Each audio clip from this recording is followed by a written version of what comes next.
नसरुद्दीन है और मैं गोवा का एक बैंकिंग का ऑपरेटर हूँ, टैक्सी ऑपरेटर, जो कि इंडिविजुअली हम लोग गाड़ी चलाते हैं। और मैं ना कि हम यहाँ पे सभी लोग इंडिविजुअल ड्राइवर हैं और हम कोई ऑर्गेनाइजेशन नहीं है, हम इंडिविजुअली टैक्सी ऑपरेटर बोल के आए हैं। और हमारा प्रॉब्लम एक ही है कि आए दिन जितने भी हो रहा है इंसिडेंट्स, अभी आप लोग देख रहे होंगे कि हर दिन एक एक वीडियोज़ आ रहे हैं हैरेसमेंट का, तो उसी तरह से हमको भी हैरेसमेंट किया जा रहा है। हम बहुत दिन से एसोसिएशंस यूनियंस को हम लोग अप्रोच कर रहे हैं कि इसके बारे में हमको सोल्यूशन करके दो। क्या हो रहा है कि हमारा ट्रैवल एजेंट्स का बुकिंग या वेबसाइट बुकिंग या कोई ट्रैवल ऑफिस की बुकिंग हो, तो जब हमको बुकिंग आता है और हम जब होटल पे पिकअप करने के लिए जाते हैं तो उस समय हमको रुकाया जाता है, हमको गाली दिया जाता है, हमको मारा जाता है, इनडायरेक्टली हमको टारगेट किया जाता है और कहते हैं कि आप अपना बुकिंग हमको दे दो। जब हम इतना मेहनत करके कोई कस्टमर या बुकिंग लेके आते हैं और ये लोग डायरेक्टली हमको बुकिंग लेने से रोकते हैं, और कहीं ना कहीं ये सब कुछ जो इंसिडेंट होता है वो कस्टमर्स के सामने होता है, जिसका नतीजा ये पूरे इंडिया के लोग के पास पहुंच रहा है। और ये न्यूज़ जितने भी वायरल हो रहे हैं, इसके वजह से आज गोवा में टूरिज़्म बंद हो चुका है। कहने का मतलब ये है कि आ रहे टूरिज़्म बट वो ना के बराबर है, पहले बहुत अच्छा चल रहा था। बट कहीं ना कहीं ये चीज़ जो चल रही है इसको कहीं ना कहीं बंद करने की ज़रूरत है। मैं ये नहीं कह रहा हूँ कि टैक्सी स्टैंड बंद करो और हमको धंधा दो, कहीं ना कहीं उनका भी पेट है, क्योंकि इनडायरेक्टली जो हमको परमिट कंडीशन नंबर 1 में जो दिया है कि हमको गाड़ी हमारे घर से ऑपरेट करना है और जब भी कस्टमर फ़ोन करेगा हमको जाना है, और कस्टमर को राइट है कि हमको वो जिसको गाड़ी चाहिए वो ले सकते हैं, जिसको नहीं चाहिए, जो ड्राइवर चाहिए वो ले सकते हैं। तो ये लोग हमको जो रोकते हैं हमको कहीं ना कहीं लगता है गलत है, इस पर रोकना चाहिए।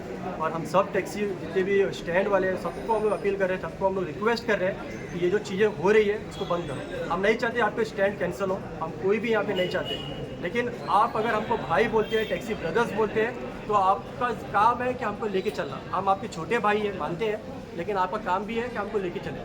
बस नाम के लिए अगर हम लीडर्स बन रहे हैं और काम कर रहे हैं तो नहीं होगा, आपको थोड़ा एजुकेट होना पड़ेगा, आपको थोड़ा बड़प्पन भी दिखाना पड़ेगा और काम करना पड़ेगा। वो लोग आपको किस रीज़न से रोक रहे हैं? देखो रीज़न क्या है कि उनका कहना है कि हमारा टैक्सी स्टैंड है और हम लोग का ही भाड़ा है। भाड़ा कब आपका होता है? जब कस्टमर अगर आपके पास चल के आता है और कस्टमर अगर आपको रेट पूछता है, उस समय भाड़ा आपका होता है।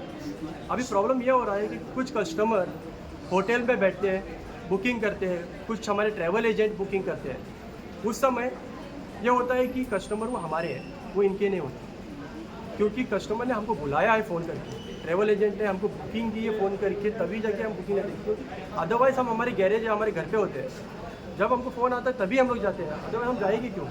हाँ, अगर हम इलीगल कब माना जाते हैं, कब हमको प्रॉब्लम होना चाहिए और उनका कब राइट होता है, जब अगर हम उनके होटल के आसपास बैठ के उनके होटल की बुकिंग्स करते हैं और तब हम कस्टमर को पिकअप करते हैं, तब हम मान्य करते हैं कि हम गलत हैं।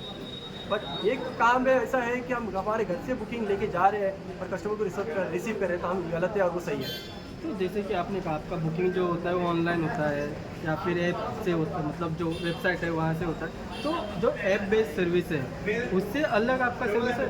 देखो, ऐप बेस्ड सर्विस क्या है कि ये मेट्रोपॉलिटन सिटी नहीं है। मेट्रो सिटी में बहुत डिफरेंस है, बहुत स्टेट है। जितनी आबादी मेट्रो सिटी में आना जाना करती है उतनी आबादी गोवा की है, और मेजर जो गोवा के पब्लिक है, लोकल है, वो लोग टैक्सी ऑपरेट नहीं करते, टैक्सी लेते नहीं हैं, जो कि डिपेंडेड है पूरे हम टूरिज़्म पे।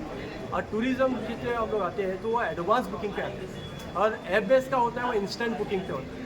तो डिफरेंसेस है, ऐप बेस का इंस्टेंट बुकिंग पे उनकी प्रॉब्लम है, और हमारा जो बुकिंग्स होते हैं वो एडवांस बुकिंग होता है और पैकेज बुकिंग होता है। अब ये लोग कहते हैं कि वेबसाइट इलीगल है और अपना ट्रैवल एजेंट इलीगल है। जो वही ट्रैवल एजेंट फ्लाइट बुकिंग करता है, वही ट्रैवल एजेंट होटल बुकिंग करता है, वही ट्रैवल एजेंट कैब बुकिंग करता है। जब आपको फ्लाइट बुकिंग करने में आपको लीगल है, वो होटल बुकिंग करने में लीगल है, तो वो टैक्सी अगर बुकिंग करता है तो वो कैसे इलीगल है? तो आप ऐप बेस्ड सर्विस को सपोर्ट करते हैं कि नहीं? देखो, हम ये नहीं कहते कि हम इसको सपोर्ट करते हैं, हम ये भी नहीं कहते कि इसके हम सपोर्ट में। ऐप बेस्ड टैक्सी का वो अलग ही मैटर है, उस पर हमको पता है अभी कुछ लोग गाड़ी चला रहे हैं उस पर, इस वजह से ऐप बेस्ड चल रहा है। अगर कल को पूरे लोग अगर ऐप बेस्ड में आएंगे तो किसी की गाड़ी नहीं चलेगी, क्योंकि उतनी पॉपुलेशन ही नहीं है, तो गाड़ी का 35,000 अभी के डेट में गाड़ियाँ हैं। और टूरिज़्म कितना है गोवा में? लोकल हार्डली कोई यूज़ करते हैं गाड़ी, तो ऐप बेस्ड का तो चांस ही नहीं है।